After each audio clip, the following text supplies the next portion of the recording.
All right, here's how you make the best biltong in your entire life. Buy some beef bottom round at the store. I just went to Walmart. It comes pre-cut, all ready for you. I did spend some time cutting all the fat off right here, so that does take about 5-6 minutes on its own. So we're gonna go ahead and make the marinade, and it's going to be with 2/3 of a cup of soy sauce. Give it a little shake. So I got a 1/3 cup here.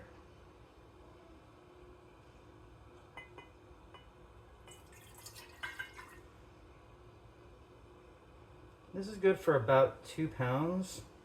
And I do have about 2.5 here. So I'm gonna do full cup. So basically it's 1/3 cup per pound of soy sauce.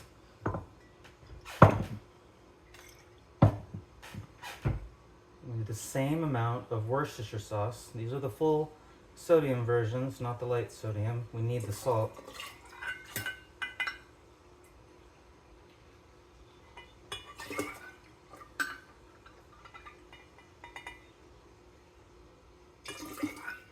All right, so now that we got that, we're gonna put in our spices.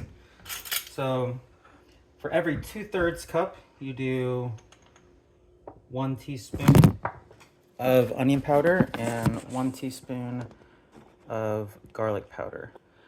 So we have 3 in here, so it's gonna be 1.5 teaspoons of onion powder. So 1.5. Garlic powder, 1.5, the same. 1.5. Red pepper flakes, same thing. 1.5. And the black pepper I already have in here, and that is 3 teaspoons of black pepper that was inside of this. So now we're going to get, let's see, it is 1 full teaspoon, let's see, let me think. Yeah, 1 full teaspoon of liquid smoke per, for 3 pounds. So it'd be 1/3 of a teaspoon per pound.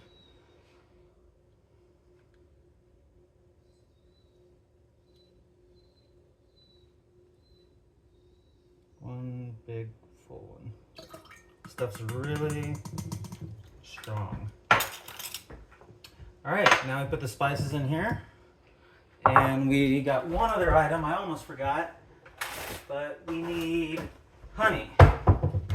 Just gonna put honey in the microwave for a hot second. And we're gonna do 1.5 tablespoons. Honey is hygroscopic, so it's basically gonna make sure that the meat retains some of its water. So we're gonna do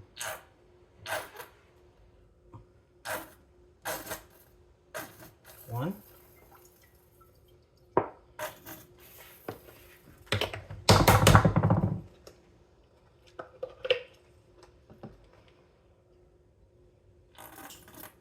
And a half.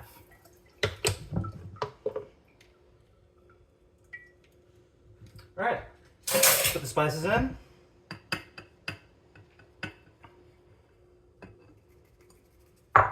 Give it a good shake.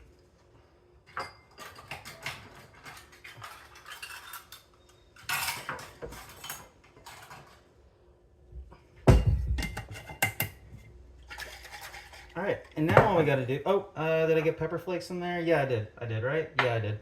Okay, so now just take your trusty knife, which should be pretty sharp. And then I have them separated by the pack because they're similar cuts, so it's better to just keep them in their stacks. And then just kind of cut them how you want them. Make about in the 3s, I guess. Oops, messed that one up. There you go.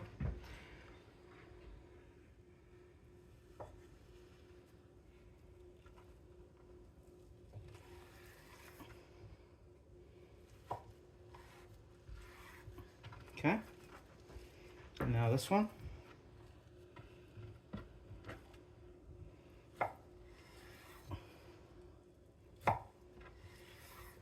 All right. Now just put it in here. I do peel them apart. I don't know if it really matters, but something inside me just can't dump it in without separating them first. So that's what I do. And once all of the meat is in there, just give it a really good shake. Make sure everything is totally submerged. And then you're gonna let it sit for about 6 to 8 hours. But it really kind of depends. So I would say 8, maybe even 9 hours if you're putting it in a really cold refrigerator. So if your refrigerator is like 33 to 36 degrees, then about 8 hours. If your fridge is more closer to 40 degrees, then maybe about 6 hours. We just don't want it getting too salty is the problem. So you're not actually treating this like regular jerky where you take it up to 160 degrees and then you dehydrate all of the liquid out of it. You're doing something different where you're just putting a large volume of air over it at a lower temperature and drying it out. So you're not actually cooking anything, but because this has so much acid and salt in the brine here, there's going to be nothing living in this once it's done marinating. And so we get about maybe like 95% of the water out doing it this way, but we're not cooking it is the big deal.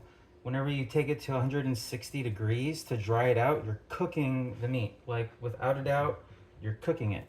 So when you do that, there's like the structure of the protein, like the tertiary structures of the protein that give it its uniqueness are like,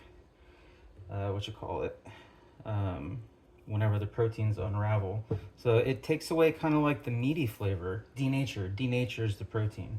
It takes away the fun, like awesome meaty flavor of the meat. On the downside though, if you were to take this finished product when it's done and put it in a plastic bag and go and stick it in the sun for 12 hours, whatever moisture was left in there is gonna leach out, get on the bag, and this will be moldy in 2 days tops. So you wanna keep it in something that's breathable. You don't wanna like keep it sitting in your car on the dash. And it's not that it's perfectly fine to eat for months on end. It's just if you start leaching moisture out onto the surface, and especially if that surface is touching something, then you're probably gonna have issues. I usually do about 2.5 pounds in this, but I think I was just kind of eyeballing thinking that maybe this will just barely fit. I think this is 2.5 pounds what I have here actually, now that I'm thinking about it. Because we have 0.9 pounds and 1.2 pounds. That's 2.1 pounds plus, yeah, so 2.9 pounds fits into this large mason jar just perfectly. And we just want to make sure, it's all in here like so. It's just enough liquid. Give it a good. And usually just kind of like tamp down the top just a little bit, get it nice and in there, and then boom, you just go and put it in the fridge and put it on your dehydrator at the lowest possible setting. So as low as it'll go, and then run it for about 12 to 14 hours and like taste it along the way. It's kind of fun to see how the evolution of it. But what else was I going to say about it? I think there's something else I was going to say. Oh, you don't even like necessarily need a dehydrator. If you wanted to get MacGyver about it, you could like I used to honestly just put it on my oven rack and I'd keep the oven off. I just used the space for a rack, and then I took my air filters and blew filtered air of it. But that was before I had the dogs, and then I couldn't do that anymore. But it's just a large volume of air to dry it out without cooking it. Good luck.